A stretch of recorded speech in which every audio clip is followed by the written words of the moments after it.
Salut tout le monde, c'est Capet. Aujourd'hui, je vais vous parler du projet Carbonable avec son équipe et également avec Abdel, qui est un ami à moi, qui a bossé sur le protocole Ethereum, pour ceux qui connaissent un peu les crypto-monnaies, et qui aujourd'hui est advisor technique sur le projet Carbonable. Donc, qu'est-ce que Carbonable? C'est un projet qui vient exploiter la technologie blockchain et la facilité d'investissement des crypto-monnaies et des NFT pour pouvoir justement financer des projets de régénération de la nature. Donc, ça peut être de la reforestation, du nettoyage des océans, etc., etc. Eux, en fait, ce sont des vrais passionnés d'impact sur le développement durable, sur l'écologie. Et en fait, vu qu'ils sont également, comme moi, et c'est pour ça que je vous en parle, des capitalistes, et ben, ils ont essayé de trouver une façon intelligente de pouvoir faire du bien à la nature, tout en permettant un intérêt vraiment, on va dire, investisseurs spéculatifs pour les personnes qui souhaitent participer. Parce que généralement, ce genre de projets ne sont adressés qu'à des très grosses entreprises ou des très gros budgets et pas à monsieur tout le monde. Donc le but de ce projet-là, c'est que tout le monde peut, à sa façon, participer à la régénération de la nature en achetant des petits morceaux de projet. Je vous donne un exemple.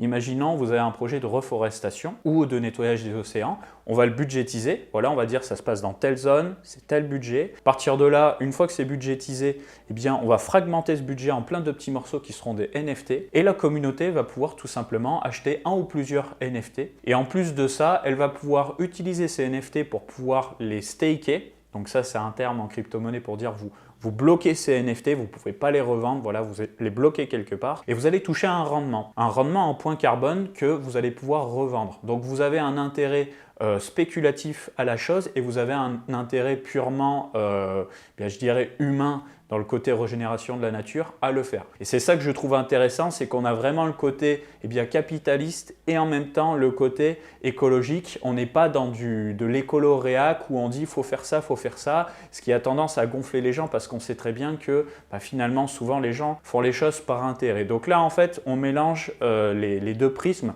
écologique, développement durable et capitaliste. Donc on va vous parler de tout ça pendant un live d'1 heure, j'espère vraiment que ça va vous plaire. Voilà, si vous avez la moindre question vis-à-vis du projet, n'hésitez pas à me le dire en commentaire, c'est pour ça que je vous fais cette intro dès maintenant. Et j'en profite également, vous avez en description un petit concours qu'on a lancé pour gagner un NFT d'une valeur de 400 $. Donc si vous avez encore un a priori vis-à-vis de ce projet en écoutant cette intro, vous avez toute la vidéo pour pouvoir écouter. Et puis justement, si vous avez des critiques à faire ou des propositions à faire pour pouvoir faire évoluer le projet, n'hésitez pas à le faire puisque sachez que je suis advisor sur le projet, conseiller en français. Donc je vais accompagner ce projet dans les prochains mois et les prochaines années. Et je suis également investisseur sur le projet. C'est-à-dire que j'ai trouvé que c'était vraiment intéressant de mélanger le côté crypto et le côté nature pour pouvoir prouver que pour une fois, ce n'est pas que du pur spéculatif, ce n'est pas quelque chose qui sert à rien et qui pollue, on est vraiment dans le réel et on essaie vraiment d'utiliser la technologie pour faire des choses qui sont bien. Donc j'espère que ça va vous convaincre et puis si ce n'est pas le cas, ce n'est pas grave, au moins j'aurai essayé. Bon visionnage. Coucou tout le monde, encore une fois, coucou le live. Donc je suis en compagnie de Ramzi, Guillaume et Abdel. Donc Ramzi et Guillaume qui font partie du projet Carbonable ou Carbonable en anglais. On va vous présenter juste après. Et Abdel que vous connaissez peut-être déjà, qui a fait plusieurs apparitions sur un Live Coin Academy, chez Journal du Coin, chez Cryptos, chez Cryptomatrix. Donc Abdel qui est ancien développeur Ethereum chez Consensus, qui a bossé également chez Key Foundation en tant qu'ingénieur blockchain. C'est ça Abdel? Exactement. Et il est également advisor technique pour le projet Carbonable. Donc, advisor technique, c'est quoi d'ailleurs, Abdel? Ouais, advisor technique, en gros, l'idée, c'est de les accompagner, de leur faire du conseil pour les choix qui vont être d'ordre technique, notamment sur la partie blockchain. En gros, l'idée, c'est que je leur apporte mon expertise pour les aider à partir dans les bonnes directions, choisir les bons écosystèmes, les bonnes technologies, notamment aussi bien les briefer sur le côté sécurité, qui va être un enjeu majeur sur ce projet, mais on aura l'occasion de revenir. Je vous avais dit que j'allais faire de la crypto et pour une fois, j'ai envie de vous parler d'un projet justement qui me touche. Donc, c'est un projet qui aide justement à régénérer la planète dans certains cas, dans d'autres cas, éviter d'aller un peu trop dans les aigus vis-à-vis de la planète. Il va vous expliquer tout ça. Parce que souvent, en fait, le truc, c'est quand on parle de crypto-monnaie, de blockchain, de smart contract, tout ça, les gens se disent ouais, ça sert à rien, c'est de la spéculation, ça pollue, tout ça. Et là, en fait, on n'y est pas du tout, quoi. À tous les niveaux. On aura l'occasion de faire une petite parenthèse sur la technique et tout ça, mais c'est un projet qui parle de reforestation, de développement durable, de décarbonisation, qui se passe sur une techno-blockchain qui n'est pas connue justement pour polluer, puisque pour le moment, jusqu'à jusqu'à preuve du contraire, Cosmos Network, c'est OK. Voilà, on a un nombre limité de validateurs, donc il n'y a pas 10 milliards de serveurs et des serveurs qui font des calculs n'importe comment. Comme dit, c'est du NFT, c'est des NFT, c'est de la green DeFi. Et du coup, ce que je vais faire, vous savez quoi? C'est que je vais donner la parole directement à Guillaume et Ramzi qui vont vous expliquer de quoi il s'agit. Enchanté à tous, merci Keped, merci beaucoup pour l'intro, merci beaucoup aussi pour l'opportunité de pouvoir en dire plus sur Carbonable, dépendamment si on le dit en français ou en anglais. Carbonable, comme tu l'as très bien résumé,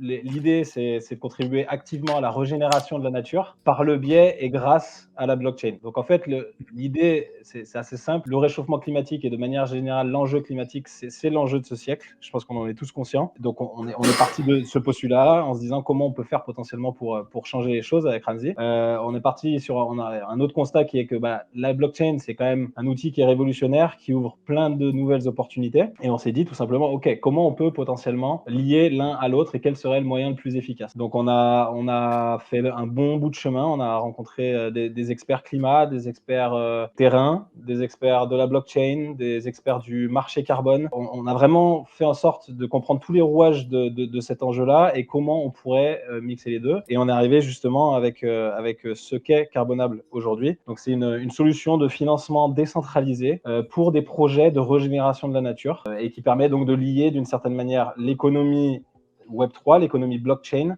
à l'économie réelle.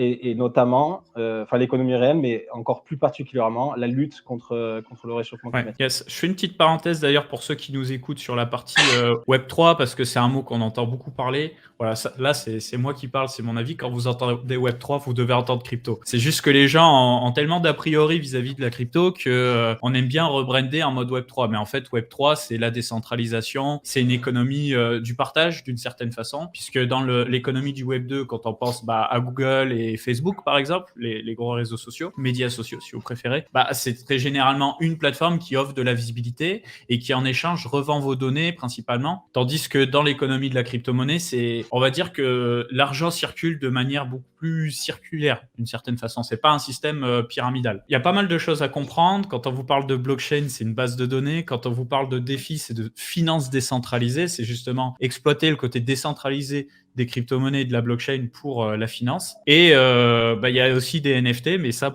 on va vous expliquer. En fait, c'est pas une question d'empiler des buzzwords pour faire les beaux gosses, c'est qu'il y a eu pas mal de révolutions technologiques qui se sont faites. D'abord avec Bitcoin. Donc Bitcoin qui est tout simplement une unité de compte, une monnaie et un moyen de paiement tout dans un même packaging. Ensuite, on a eu Ethereum plus tard, qui était initialement de base une mise à jour de Bitcoin et qui est devenu ensuite une blockchain à part entière avec une vision qui est de décentraliser tout, les applications, la finance, les médias sociaux, etc., par le biais des smart contracts. Donc, le fait d'automatiser l'exécution de code informatique, c'est comme si je vous disais, il y a un logiciel, c'est un programme informatique, ce logiciel, il est hébergé sur la blockchain, donc sur un écosystème de crypto-monnaie. Et l'exécution de ce smart contract se fait à la suite d'un paiement, à la suite d'une condition, etc. Et on a une nouvelle révolution dans le marché des crypto-monnaies. Les NFT, je pense que vous avez à peu près tous compris de quoi il s'agissait, tellement on vous a mangé la tête avec ça en 2021. Mais c'est surtout la révolution de la DeFi, de la finance décentralisée, comme je vous le disais, qui est en fait le fait de pouvoir se passer d'intermédiaires pour pouvoir proposer différents types de produits financiers, donc de la levée de fonds,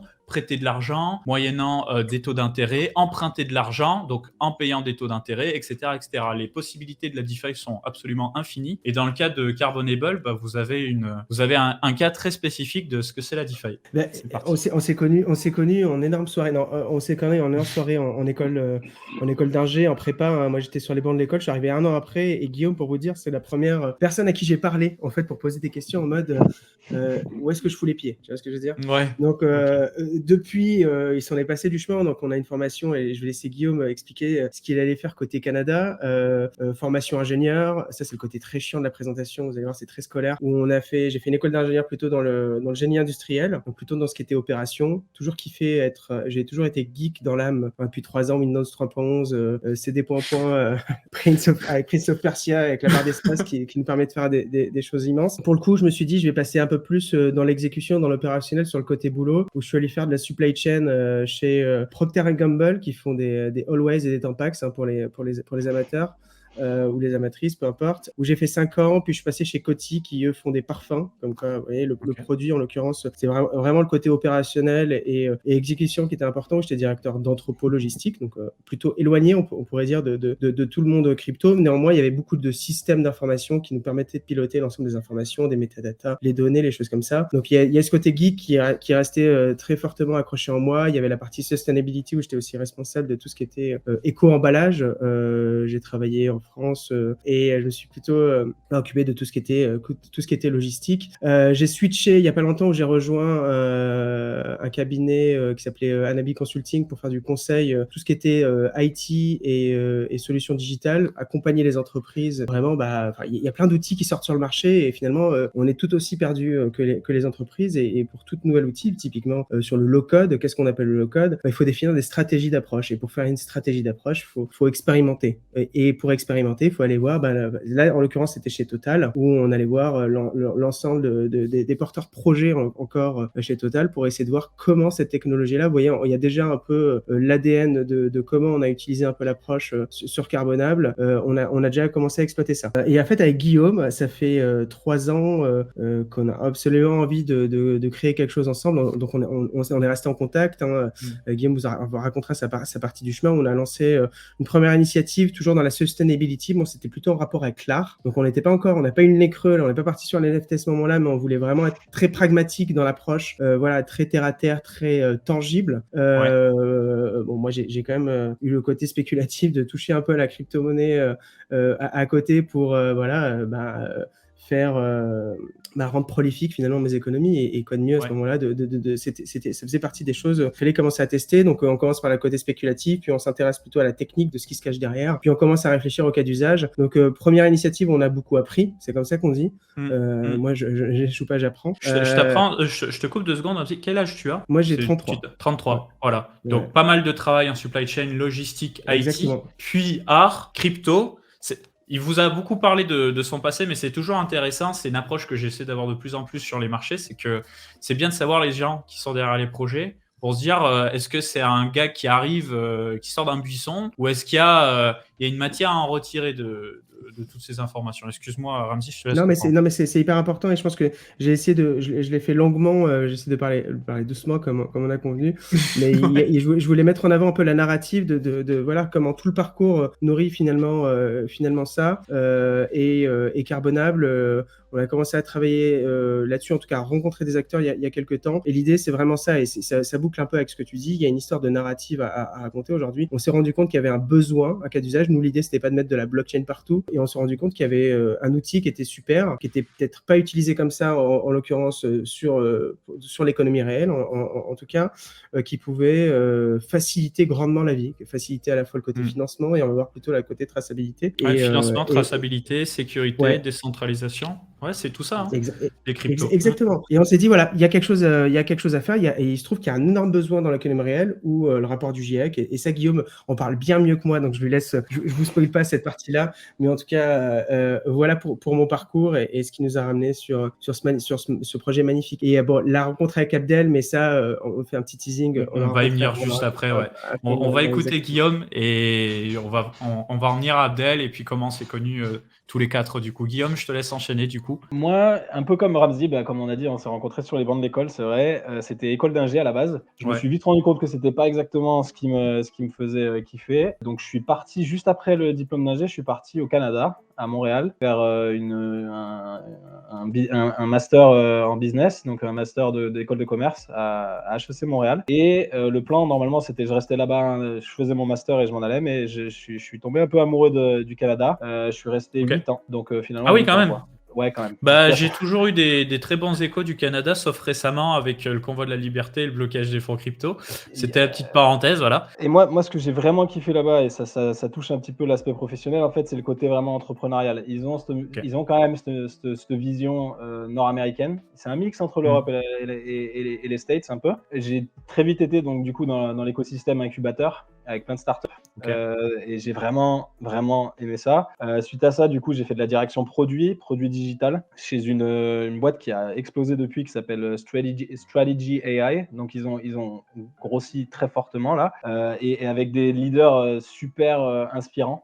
Et donc vraiment, ça a été un peu, j'ai trouvé, on va dire, ma voie dans ce milieu-là. Je suis parti ensuite à Vancouver parce que je voulais voir aussi le côté anglophone. Et voilà, donc là, j'étais directeur produit d'une boîte qui s'appelle Broadband TV et qui fait justement, qui est sur beaucoup de content creators. Mais je connais, c'est un Exactement. network YouTube. Je connais Exactement, Broadband TV. exactement. Bien sûr. Donc Tu j'étais, m'avais pas voilà, dit c'est ça. Ok. Ouais, Ok. exact. Donc Trop marrant. j'étais chef produit là-bas. Suite à ça, comme l'a dit Ramzi, moi je suis rentré en France et pourquoi aussi, c'était cumulé sur cette envie de développer l'autre initiative qu'on a fait donc depuis 2-3 ans, qu'on a mis de côté depuis pour se pencher 100% sur Carbonable parce que vraiment on s'est rendu compte qu'on avait mis le doigt sur quelque chose de très important et qui faisait complètement sens pour tous les acteurs à qui on en parlait. Donc là vraiment il y a cette notion de momentum et de besoin la roue tourne toute seule, on n'a même pas besoin de pousser de manière générale. Voilà. Ouais, donc je me représente rapidement pour resituer le parcours. Donc au niveau académique, j'ai fait une école d'ingénieur en informatique, spécialité monétique et sécurité des systèmes. Donc ça c'est intéressant, c'était la seule école en Europe qui faisait une formation sur la monétique. Donc avant même dans la blockchain, j'ai appris ce que c'était qu'une monnaie. Donc finalement, c'est que des années plus tard que j'ai compris à quoi ça pouvait servir de connaître les caractéristiques d'une monnaie, etc. Être capable de se rendre compte que Nicolas Dufresne dit de la merde. C'est ce posé, genre de choses. c'est Ouais, dit, voilà. c'est dit. Comme Ouais, ça, je suis d'accord. dis. Je suis Ouais, d'accord. bref. Pour ceux qui nous écoutent, c'est un fonctionnaire qui a un prisme très, très, très fermé de la vision de la monnaie et on n'est pas d'accord. Voilà, on vous laissera vous renseigner sur le personnage. Je te laisse enchaîner. Ouais. Ensuite, du coup, après mon école d'ingénieur, j'ai directement enchaîné dans une start-up. Donc, j'ai été depuis le premier jour zéro de création de la boîte. Donc, ça, c'est trop cool de voir vraiment les bas-fonds, les coulisses de comment on crée une boîte, etc. Quand il n'y a rien. Là, il y avait vraiment rien. Il fallait construire tout le code, etc., toute l'infrastructure. Et du coup, c'était dans le domaine du bancaire, justement. Donc, monnaie électronique. Exactement, monnaie électronique, etc. L'idée, c'était de tokeniser des cartes bancaires pour faire des solutions de paiement sur mobile en utilisant des technologies sans contact, donc le NFC notamment. Yes. Donc ça, qui s'est beaucoup développé depuis. Donc on travaille avec Mastercard, Visa, donc gros focus sur la partie sécurité, forcément. Tout ce qui était cette grosse certification. Donc moi j'étais responsable sécurité logicielle de la boîte. Donc je m'occupais de toute sa partie réglementaire, certification, etc. qui a un gros impact même aussi sur la façon dont l'entreprise fonctionne, dont l'entreprise travaille, même les recrutements, ça impacte beaucoup de choses. Ça c'est quelque chose que j'avais sous-estimé. Il n'y a pas que le côté technique, mais même tous les process de l'entreprise sont impactés par ce genre de certification. Ensuite, en gros, je suis tombé amoureux de la blockchain. Donc j'avais fait un peu joujou avec Bitcoin 2012-2013. Rien de bien folichon, j'avais lancé un node, tout ça, mais juste pour m'amuser. Ce qui est marrant, c'est que Bitcoin tout seul, ça n'avait pas suffi à me faire l'accroche pour me dire ok, je vais aller bosser dans la blockchain. C'est que en 2015 quand j'ai découvert Ethereum, et là ça n'a pas été vraiment en transition, ça a été vraiment binaire, quoi. Il y a eu un avant et un après à partir du moment où vraiment littéralement j'étais voir une conférence sur Ethereum, je suis sorti de là en me disant c'est bon, c'est là-dedans que je vais bosser. J'étais convaincu, j'ai parlé à l'époque au directeur technique de la boîte dans laquelle j'étais pour essayer de le convaincre en disant c'est le turfu mon gars, faut qu'on fasse des trucs. En plus on était avec des acteurs bancaires à l'époque, donc ça aurait été easy pour nous de faire des trucs avec des banques et tout. On a fait des petites expérimentations avec le Crédit Agricole, mais ça n'avait rien donné, donc j'ai décidé de quitter la boîte et pour me dédier à 100% à la blockchain. Donc j'ai rejoint l'entreprise Consensus, que pour la plupart d'entre vous, ceux qui sont dans le chat, qui sont dans la crypto, doivent connaître, qui est derrière des outils comme MetaMask, donc le wallet, des choses comme Infura aussi, qui fournissent des nœuds Ethereum en mode service. Et initialement, il faut le dire quand même, son créateur a fait partie des fondateurs du protocole Ethereum. Voilà. Exactement. En fait, Ethereum a levé des fonds. Voilà. Au début, c'était une promesse papier. Enfin, plus que du papier, c'était quand même quelque chose de concret. Et ces fonds ont servi ensuite à financer la technique. Et le fondateur de Consensus, ça fait partie des créateurs du protocole Ethereum. Et ensuite, il a monté une entreprise qui a fait du business exclusivement autour d'Ethereum. Exactement, ouais, donc c'est ça. Donc, grosse expérience à Consensus. J'ai bossé pendant 4 ans là-bas. J'étais ce qu'on appelle Ethereum Core Developer. Donc, c'est-à-dire que je travaillais au cœur même du protocole Ethereum. Donc, concrètement, ce qui va faire tourner les smart contracts que vous allez utiliser quand vous allez faire vos petits swaps sur Uniswap, quand vous allez changer une monnaie contre une autre, quand vous allez acheter des NFT. Tout ça, ça exécute, comme disait Capet, des programmes informatiques sur la blockchain. Mais il faut quelque chose pour les interpréter, ces programmes, et pour les exécuter. Et c'est ce qu'on appelle notamment sur Ethereum le VM. donc Ouais. la machine virtuelle Ethereum. Et donc, oui, j'ai bossé avec le petit Vitalik. Thomas, il dit ça Ouais. dans le chat. Non, c'est Ouais, Vitalik qui a bossé avec Abdel. Faut ouais, le c'est dire. plutôt ça, quand même. On va Ouais, mettre les c'est plutôt choses dans le ça. contexte. Ouais. Vitalik, Non, mais- créateur d'Ethereum, pour ceux qui Ouais, vous écoutent. exactement. Mm. Et il me fait marrer dans le chat, il dit j'ai entendu la présentation d'Abdel au moins 10 fois, je pars de ce pas faire sa fiche Wikipédia. J'adore. J'adore. Donc ouais, et mon gros fait d'arme, en effet, ça a été de travailler sur le IPK 59, qui en gros a été un changement de politique monétaire sur Ethereum, qui a introduit une notion de ce qu'on appelle du burn, des frais de transaction. En gros, plus le réseau est utilisé, plus les frais de transaction vont être brûlés. Donc ça, c'était super intéressant. Il y a eu de la grosse polémique avec les mineurs notamment, puisqu'en Ouais. gros, c'était quelque chose qui leur avait baissé leurs revenus. Donc, je me suis fait beaucoup d'ennemis chez les mineurs. Hein. J'ai été contacté Ouais. même en direct par des mineurs qui sont venus me parler en disant « Ouais, t'as niqué mon business, etc. » Mm. Donc, c'était assez intéressant le côté politique de la chose et la gouvernance d'un protocole aussi complexe et qui sécurise autant d'argent que Bah, Ethereum. qui rend beaucoup plus prédictible les frais, parce que Exactement. avant c'était voilà, ça pouvait passer du simple au double, au triple, au Ouais, quintuple, c'est du exactement. grand n'importe quoi. Là, beaucoup plus prédictif. Ça a réduit l'inflation, donc ça empêche à la monnaie Ethereum de perdre trop de valeur, parce que les mineurs touchent moins d'argent. Donc vu qu'ils touchent moins d'argent en minant de l'Ethereum, et ben, ils peuvent moins vendre d'Ethereum sur les marchés. Et en plus de ça, ça raréfie un peu aussi la monnaie. Donc voilà, petite parenthèse là-dessus. Et Exactement. c'est pour ça qu'il s'appelle Abdel 1559, parce qu'il a bossé en fait sur la mise à jour d'Ethereum 1559 qui a permis d'implémenter tout ça. Ouais, c'est ça. On a fait une belle introduction des personnages. Moi, ce que je vous propose à partir de maintenant que vous avez compris un petit peu en fait, donc on a Ramzi qui est IT, logistique, qui avait envie de faire de l'impact. Guillaume qui lui était plus sur un profil eh bien business. Tu m'as parlé aussi de Broadband TV, du coup j'ai envie de dire aussi influenceur, tout ça. Abdel lui, bah vraiment technique, blockchain, voilà, blockchain, smart contract, donc de facto NFT, DeFi aussi, puisque tous ces protocoles-là sont des technos émergentes qui découlent des smart contracts sur la blockchain. Donc on a des profils qui sont assez différents et qui se complètent pour la vision Carbonable. Donc pour ceux qui nous ont écoutés en milieu ou qui ont zappé un petit peu la vidéo, encore une fois, Carbonable c'est quoi?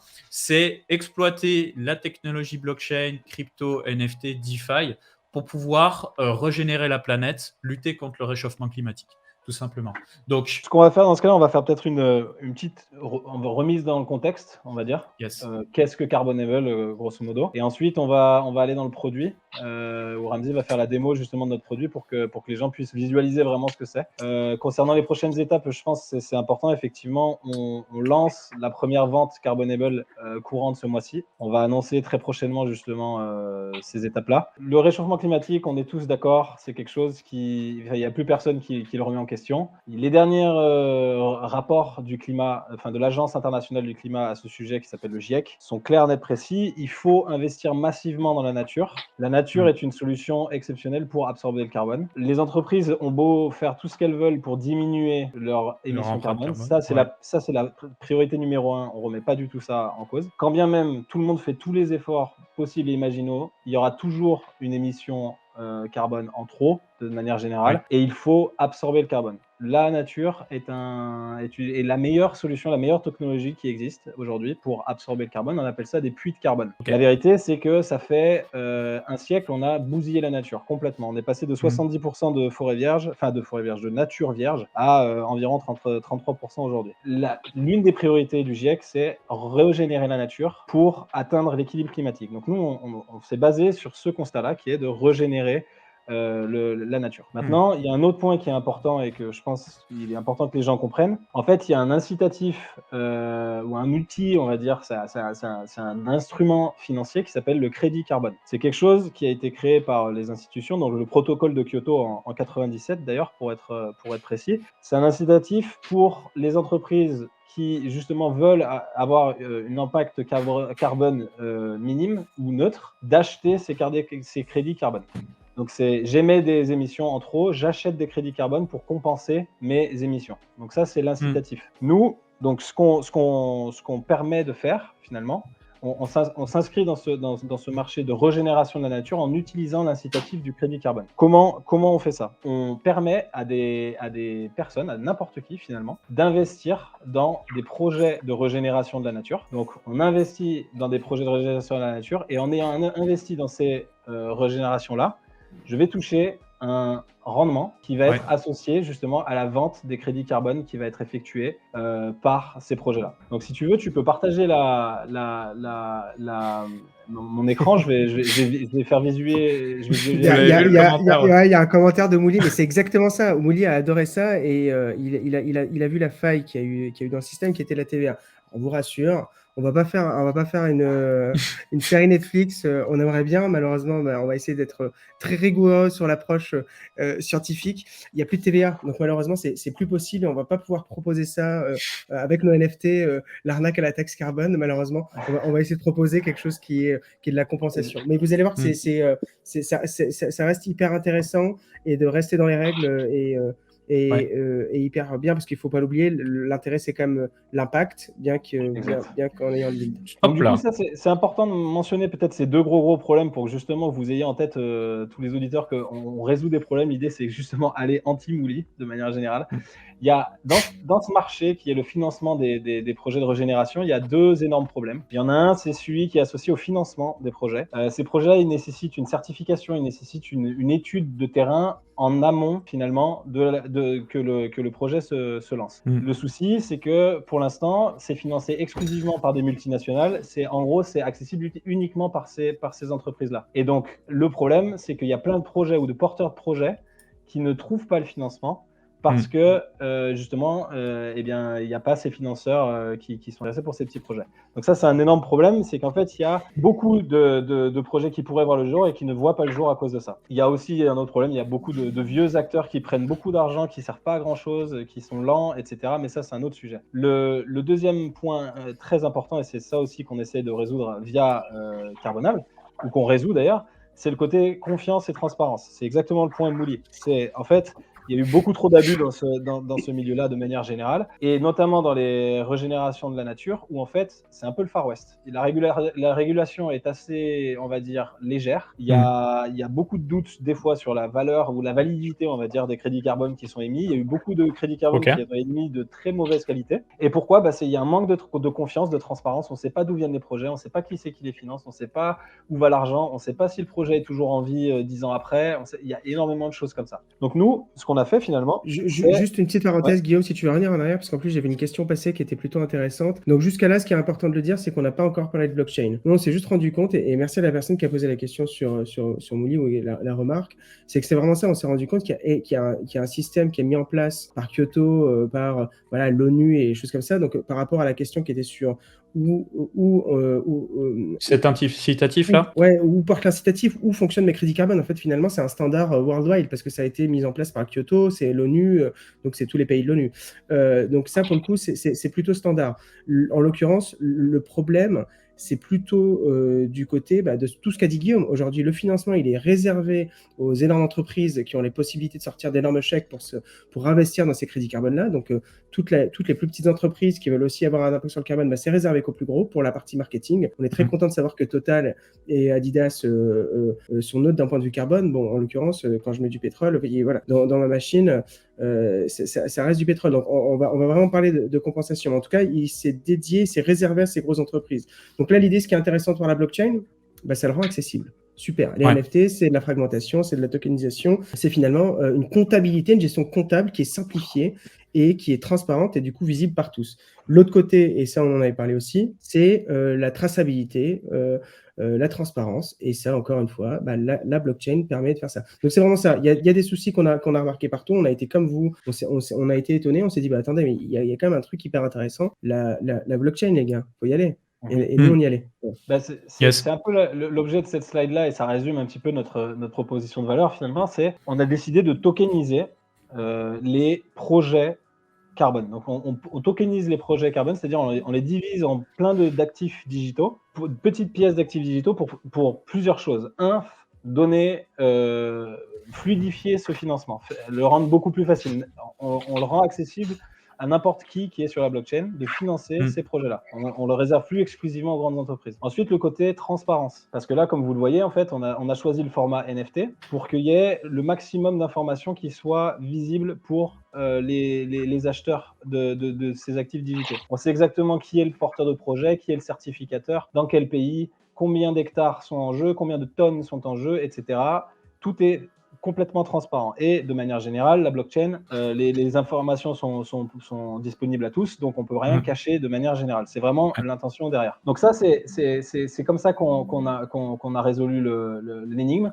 Enfin, ou le problème, on présente une marketplace ou un launchpad justement de projets à financer à travers Carbonable. Et il y a une remarque, Guillaume, je pense. Il a très bien résumé. Ouais, je voulais dire que c'était hyper bien résumé. Il y a un côté qui est manquant un peu dans cette partie-là. C'est la traçabilité, le rapport d'impact et le retour en fait sur investissement. Vous allez voir que là, et là nous on va y arriver, mais en tout cas il y a Alex qui a super bien résumé ça sur le chat. Parce que voilà, l'idée c'est bien de financer, c'est génial. On a essayé d'ailleurs une initiative avec Ramzi où d'ailleurs l'initiative qu'on avait fait avant était exclusivement quasiment sur le fait de créer le bien. Il manquait l'incitatif en retour et malheureusement on vit dans un monde capitaliste et on se rend compte qu'on ne fait pas tout pour la gloire, quoi. On fait des choses aussi pour avoir un espèce de retour sur investissement. Malheureusement, je sais pas. Hein. Malheureusement, je sais pas. En réalité, c'est comme ça. Faut jouer avec les règles. Enfin, c'est mon point de vue. Ouais. Exactement. Et donc, du coup, c'est là où la notion de DeFi rentre en jeu. Donc, c'est de la green DeFi. Parce qu'en l'échange en fait, quand j'achète un NFT, j'ai une preuve de participation au projet en question et je gagne un reward, donc un rendement associé donc justement à la séquestration carbone qui est attachée à ce projet-là. Donc, à cette portion de projet-là. Donc, en fait, le green DeFi, c'est j'ai un rendement via l'achat de ce NFT chaque année en fait en continu, qui est équivalent à la capacité, l'absorption carbone qui a été effectuée et c'est donc en fait connecter un actif digital à un actif du monde réel qui est le crédit carbone. Je voulais faire une petite introduction vraiment en quelques mots et vous me corrigez si je me trompe pour faire très très court. Il y a un projet, il y a un budget. Ensuite, une fois qu'il est budgétisé, qu'il y a toute la due diligence, c'est-à-dire qu'on a vérifié que tout est en règle, porteur de projet, que ça peut être mis en œuvre, il faut tel budget, ça va, comme dit, ça va décarboner ou autre tant de tonnes. C'est bon, on soumet le projet, on divise ce budget en plein de petits morceaux. Tous ces petits morceaux, ce sont des NFT. Je pense que c'est important de le dire. Ceux qui viennent de la crypto et qui nous écoutent pour le coup, tous ces petits morceaux sont des NFT. Et à partir de là, ces NFT, vous pouvez les staker et ils vous apportent un rendement en continu. Exactement. Ouais, c'est exactement, c'est le notariat de la blockchain. L'idée, c'est qu'on utilise une SCI pour acheter un immeuble, un appartement à plusieurs. Et là, je le fais vraiment en termes d'un point de vue vulgarisation. Mais nous, on a pris le même concept, sauf qu'on n'achète pas parce qu'on ne veut pas laisser la possibilité de s'accaparer les terres des pays en voie de développement. On achète la participation à des projets qui vont vous donner du rendement. Et en fait, nous, on a créé une collection de NFT. Et chaque NFT, c'est finalement comme une action, comme une parcelle du terrain. Ça, on va revenir là-dessus. Et en fait, c'est ça que nous, on était portés par ça et on voulait à la base tokeniser les crédits carbone, c'est-à-dire créer des tokens qui sont rattachés à des crédits carbone, les mettre en vente. Et finalement, c'était pas la bonne approche. On a commencé par ça, on a rencontré les gens sur le terrain, on a rencontré aussi les gens des régulateurs sur le marché. C'est interdit pour des histoires de security token. Bon, ça, pas rentrer dans le détail aujourd'hui parce que c'est pas le plus intéressant. Mais c'est à partir de cet élément-là de questionnement qu'on a poussé le projet à ce moment-là à Abdel et on revient un peu pour faire la boucle sur la création de la relation avec Abdel, où moi j'étais pareil, fanboy, mais en tout cas j'étais hyper intéressé, hyper inspiré par les interventions d'Abdel en disant prise de contact. Et aujourd'hui, la prise de contact, ça marche. On lui a proposé le projet, il a adhéré. Peut-être qu'il pourra peut-être dire un mot sur le. Je vois que leur tourne et ce qui est intéressant finalement dans ce modèle-là de DeFi. Mais voilà, c'était le petit mot sur cette partie-là de SCI, enfin voilà, de le rattacher finalement à un outil de notariat qui est simplifié. Il y a aussi ça, c'est aussi ça la blockchain, c'est des lignes, c'est une base de données à qui on peut faire confiance, quoi, finalement, qui est maintenue par plein de personnes en même temps. Ouais, je peux dire 2 mots sur pourquoi moi j'ai adhéré au projet tout de suite. Très concrètement, donc Ramzi m'a contacté, voilà, et on a discuté. Je me suis dit, ok, je vais les rencontrer, ils m'ont l'air cool, ces 2 petits jeunes et tout. En fait, il est plus vieux que moi, donc je dis que c'est un jeune, mais en réalité, il est même plus vieux que moi. Donc bref, ils m'ont fait leur présentation. Et moi, vraiment, ce qui m'a frappé, c'est leur connaissance et leur expertise du domaine métier sur lequel ils sont, à savoir l'impact, l'écologie, etc.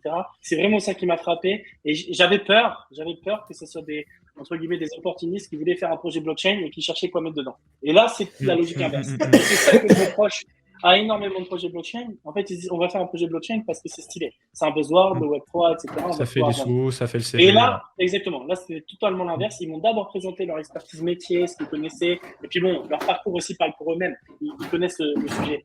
Et en fait, ils m'ont amené de manière très pertinente les problèmes qu'ils souhaitaient réaliser avec la blockchain. Et j'ai trouvé que ça sonnait très juste. Le problème de financement et le problème de transparence et de confiance, comme ils l'ont expliqué. Un peu comme ils vont le présenter ici. Et moi, ça a fait tilt tout de suite dans ma tête. Je me suis dit, ouais, il y a quelque chose. En fait, c'est vraiment une opportunité incroyable. Et d'ailleurs, même moi, en tant que particulier, c'est le genre de produit qui m'intéresse et que je recherche. Être capable de diversifier mon wallet crypto sur des projets qui vont être liés au monde réel, mais sans repasser par du fiat, sans avoir à vendre des cryptos contre de l'euro, etc. Et moi, je me suis dit, ouais, c'est typiquement le genre de produit que je recherche pour faire fructifier et faire du rendement sur des choses qui vont être backées par le monde réel. Parce qu'en réalité, la plupart d'entre nous, on est souvent très overexposed aux cryptos et on cherche des moyens de un petit peu diversifier, de se protéger. Et la plupart des rendements qu'on a sur de la DeFi, ils sont backés sur du vent, presque, entre guillemets. Alors que là, c'est le côté backé par quelque chose du monde réel, ça m'a séduit très vite, et leur connaissance métier. Donc voilà un peu les deux raisons qui m'ont poussé à les encourager, à les conseiller, voilà, sans arrière-pensée aucune au début. Puis après, on a discuté. J'ai voulu même investir sur le projet, donc j'ai investi également sur le projet, en plus d'être advisor sur la partie technique. Voilà. Est-ce qu'on a une petite démo pour se dire voilà comment ça va se passer au niveau du mint, niveau interface, à quelle échéance aussi? Est-ce que ça va arriver vite? Est-ce qu'on en est encore à la parole et on verra le projet dans 6 mois, 1 an, 2 ans? Je vais laisser Ranzi prendre la main. Ouais, c'est du pipeau, ça n'existe pas, il n'y a rien de prêt, on vend que des slides. Non, on a un outil, on avait développé pour la petite histoire avant de Rich Abdel nos contrats en Solidity. Donc là, sur le testnet du site, vous allez encore trouver les contrats en Solidity. On est en train de préparer ça aux petits oignons. Voilà, on voulait avant tout, Capet, étant investisseur chez nous, donner une petite exclusivité à sa communauté qui le chérit. Donc l'idée, c'est ça, c'est voilà à quoi ça va ressembler. On est sur quelque chose de très basique, très orienté métier. Là où c'est un launchpad, voilà, donc un peu comme un Kickstarter. Voilà, c'est ce qu'on peut appeler aussi un launchpad. Vous avez l'ensemble des projets, d'accord, donc des collections qu'on a sourcées, qu'on va sourcer. En l'occurrence là, c'est des demi, donc pas la peine de poser des questions sur les métadatas, mais l'idée c'est vraiment de vous donner un maximum d'informations sur qu'est-ce que vous financez, qui est le porteur de projet, parce que le forestier, on n'est pas les forestiers. Nous, notre valeur ajoutée, c'est vraiment sur le côté financement. On travaille avec des forestiers. On travaille aussi avec des certificateurs qui vont vérifier que le forestier ne va pas prendre l'argent et se barrer avec aux Bahamas. Non, voilà, il y a un certificateur, il y a un lieu, il y a un contrat. Nous, on a aussi Guillaume est passé dessus, mais on a vraiment des critères de sélection qui sont très poussés. C'est-à-dire que nous, on ne prend pas tous les projets. On veut que ce soit les populations locales qui soient employées. On ne veut pas que ce soit un achat de terrain, par exemple. En tout cas, on n'est pas à l'aise encore avec le sujet, donc on ne veut pas aller sur ce terrain-là. En l'occurrence, on ne veut pas donner la possibilité aux pays riches de accaparer les pays pauvres, les terres des pays pauvres. Donc voilà, il y a un certain nombre d'informations. L'ONU a mis en place une grille de lecture qui est assez intéressante. Bon, pour ceux qui connaissent pas, vous pouvez cliquer sur les liens, ça va vous emmener sur le site de l'ONU et vous faire découvrir un peu ce qu'on appelle les objectifs de développement durable. Je parle un peu vite. Et voilà, donc là-dessus, si vous allez là-dessus, vous allez trouver plus d'informations sur le projet. Bien sûr, il y a une due diligence, ce qu'on appelle la due diligence. C'est finalement l'analyse technique qui va prouver que le projet est sérieux. Donc nous, on l'a fait, on la demande au porteur de projet, on demande la validation du certificateur. Voilà, ce qu'on vous vend doit être backé en fait dans la réalité. Donc ça, c'est comme ça qu'on s'en assure.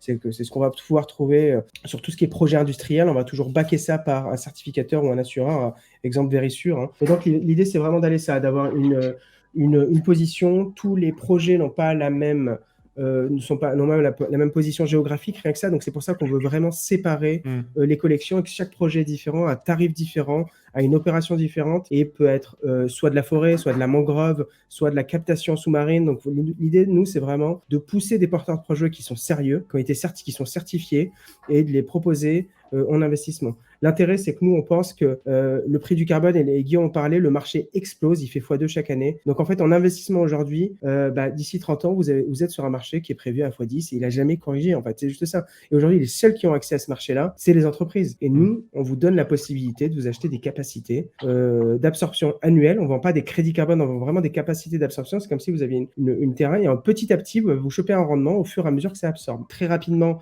aujourd'hui, quand les entreprises financent ce type de projet, elle touche l'entièreté des crédits carbone à la 5e année. Donc en gros, si à la 6e, la forêt disparaît, il y a une maladie ou il y a un feu, ils ont quand même des crédits carbone qui n'a pas été absorbé par les arbres. Donc nous, l'idée, c'est vraiment de resynchroniser. La blockchain le permet de le faire hyper facilement d'un point de vue comptable.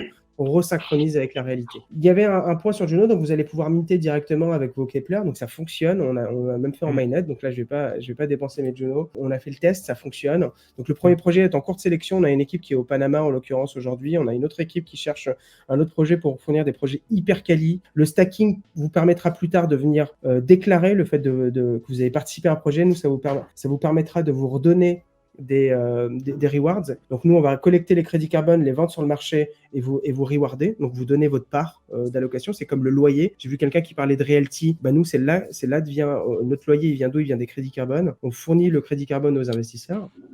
Et donc, pour toucher ce reward, il va falloir stacker vos NFT.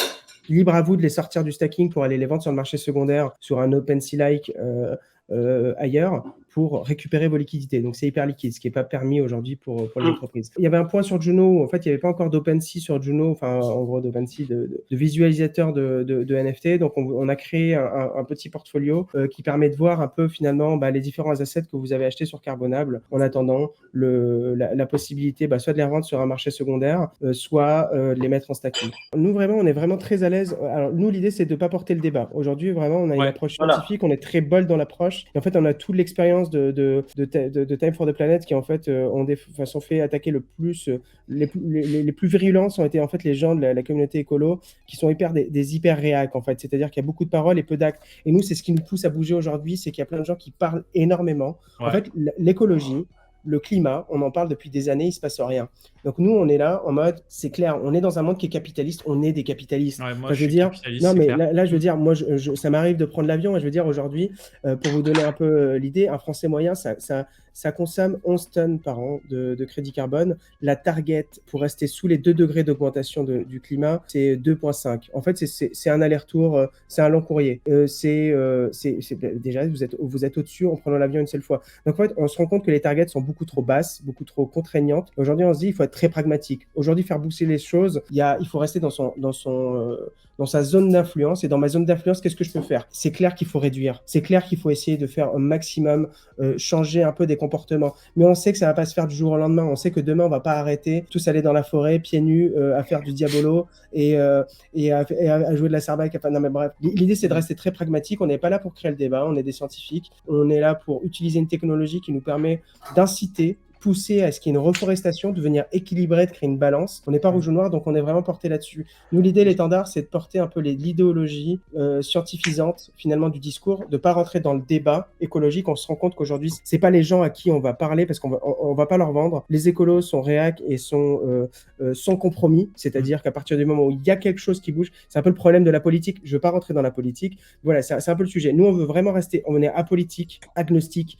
On est porté sur l'action, de dire aujourd'hui, faire en sorte qu'il y ait plus de forêts, tout seul, c'est hyper intéressant. Donc, allons chercher cette incitative-là. Donc, évidemment, on est agnostique et par rapport à nous, ce qu'on fait, la vision de l'entreprise dépasse à la fois la technologie, dépasse qui on est.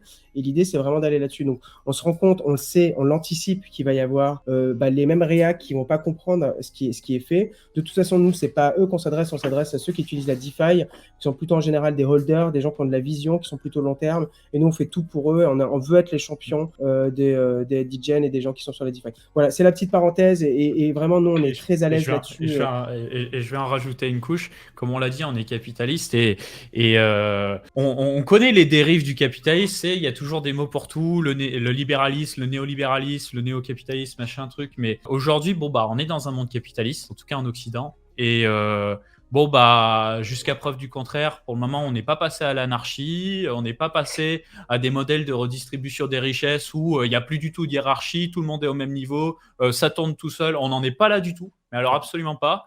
Pour ce qui est des crypto-monnaies, moi, je suis dedans depuis 2017. J'ai commencé pour la tech et faire un billet. Aujourd'hui, je suis là pour la tech et pour faire un billet. Mais ce qui s'est passé entre, c'est un truc de ouf. C'est-à-dire que niveau tech, j'ai pris des claques. Niveau faire un billet, j'ai pris des claques. Et en fait, souvent, on est vis-à-vis des cryptos, il y en a pour certains profils plus que d'autres, où c'est vraiment la spéculation, etc., etc. Maintenant, je vous pose la question suivante. Si tu peux ramasser un billet et en même temps faire ta part d'un point de vue régénération de la planète. C'est plutôt beau gosse, tu vois, c'est plutôt pas mal. Et l'idée, c'est ça en fait. L'idée, c'est comment on joue avec les règles du jeu, avec le monde dans lequel on baigne pour pouvoir créer de l'impact. Et c'est tout en fait. Et c'est pour ça que je suis investisseur, c'est pour ça que je vous présente le projet aujourd'hui et que je fais partie des advisors du projet parce que je pense que la vision, elle est bonne. En tout cas, la vision, c'est la... Je partage cette vision-là. C'est comment tu peux appâter les gens, c'est-à-dire qu'il y en a limite le côté spéculatif, donc de générer un rendement, de récupérer de l'argent, etc., ça les impacte que très peu, voire pas du tout. Il y en a d'autres, ça va être le côté très spéculatif, mais tout ce qui compte à l'arrivée, c'est l'impact. C'est ça qui est important, je pense. Exactement. Aujourd'hui, les spécules, quand ils arrivent sans nous, là, l'idée, c'est d'utiliser ce comportement-là pour essayer d'avoir un impact positif. Donc, nous, on est très à l'aise là-dessus. Si j'ai vu des questions passer sur le comment, nous, du coup, on est scientifisant. On s'est entouré de spécialistes, d'experts. On a sorti un tas d'articles et on va continuer à vous donner un tas d'informations pour vulgariser un peu cette approche-là pour les gens de la DeFi, justement, qui sont un peu notre cible, sur vous expliquer comment ça fonctionne, comment fonctionnent les différents quotas, les différents crédits carbone, comment les entreprises, voilà, est-ce que ça va sauver le monde? Non, on n'est pas là pour sauver le monde, on est là pour faire notre part. Et aujourd'hui, c'est ça qu'on vous propose. Donc, en l'occurrence, ça peut vous intéresser parce qu'en plus, vous avez possibilité de spéculer sur ces sujets-là. Nous, ce qu'on veut, c'est que de toute façon, il y a des forêts qui seront replantées quoi qu'il arrive, que vous spéculiez ou non. Donc, en fait, la réalisation de la mission qui est faire en sorte qu'il y ait plus de missions dans le monde, voilà, on agit et on est à l'aise avec ça. Enfin, moi, notre perception, c'est tant mieux qu'investir dans la nature, ce soit intéressant. Je veux dire, il y a un moment donné, on a bousillé la planète. Il faut remettre les choses en contexte. Aujourd'hui, comme je disais, il y a un peu plus de 30% de la planète qui est vierge. On était à 70% il y a un demi-siècle. Donc, oui, on peut continuer comme business as usual et ne rien faire. Soit on peut peut-être rendre la régénération de la nature un peu plus incitative, pour donner un incitatif supplémentaire pour que la courbe s'inverse. Ça serait magnifique. Et ça, c'est sur le projet. Et à titre personnel, de toute façon, le confinement nous a coupé les jambes. On était déjà engagés sur ces sujets-là par avance, parce qu'on peut répondre à cette question-là et tant qu'à faire, autant vous répondre. L'idée, c'est pas d'entrer dans l'intimité. Nous, on veut vraiment décorréler la mission de notre personne à nous. Donc oui, on l'est. Oui, on compense nos émissions, notre émissions, que ce soit dans notre travail ou personnel. C'est-à-dire qu'en fait, on continue à vivre normalement. On est des personnes normales ça nous arrive de prendre l'avion de temps en temps, sauf qu'on essaie de prendre le train au maximum. Par contre, on compense. Aujourd'hui, en fait, on a cet outil-là qu'on met en place. Donc, à minima, nous, on l'utilise. On était déjà dans ces méthodologies-là avant et on continue à le faire aujourd'hui. En fait, il y a une possibilité de dire, je suis pas obligé d'aller vivre dans une cave. Je peux continuer à vivre à peu près normalement. Faisons attention, prenons les bons choix. Oui, il y a un rationnel narratif personnel, mais aujourd'hui, ce qu'on vous présente, c'est vraiment de le décorréler de tout ça. Et aujourd'hui, l'idée, c'est de proposer, de dire, on peut aider la transition vers la réduction. Et en attendant, en fait, il ne faut pas rien faire. Il faut aussi compenser. Voilà. Ça, c'est pour le débat. On peut passer à d'autres sujets, je pense, à d'autres questions, mais on sera ravis d'y répondre. Et de toute façon, le débat aura lieu. Nous, l'idée, c'est vraiment de garder notre ligne de mire et d'être resté focus sur l'objectif qui est la reforestation, bien sûr, en essayant de créer de la valeur. On est sur Cosmos, plus précisément Juno, parce que Juno a sa propre blockchain. Juno, en fait, qui permet d'exécuter des smart contracts sur l'écosystème Cosmos. Donc d'ailleurs, pourquoi le choix de Juno? Pourquoi pas, je sais pas moi, Secret Network? Comment ça se fait que ça s'est passé sur Juno? On avait choisi l'écosystème Cosmos pour plusieurs raisons, mais notamment, il nous fallait une blockchain, un proof of stake, pour les raisons évidentes.